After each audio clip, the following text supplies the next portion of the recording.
ఇబ్బందుల గురించి మన గౌరవనీయులు జగన్ గారు తీసుకోబోయే చర్యలు వారికి రక్షణగా ఉండడానికి ఏ ఆలోచన చేస్తారో దానికి కట్టుబడి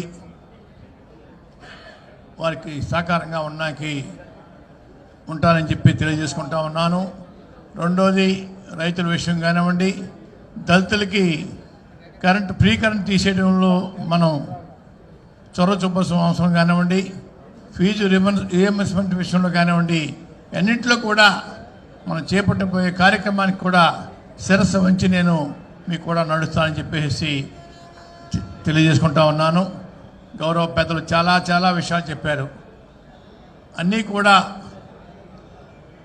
అర్థం చేసుకోండి. అన్ని విషయాలను కార్యకర్తకి బలంగా ఉండడం కోసం, అలాగే పార్టీని బలోపేతం చేయడం కోసం, మళ్ళా మన జగన్మోహన్ రెడ్డి గారిని అధికారం తీసుకురావడం కోసం మనందరం కృషి చేద్దామని చెప్పేసి తెలియజేసుకుంటూ సెలవు తీసుకుంటా ఉన్నాను.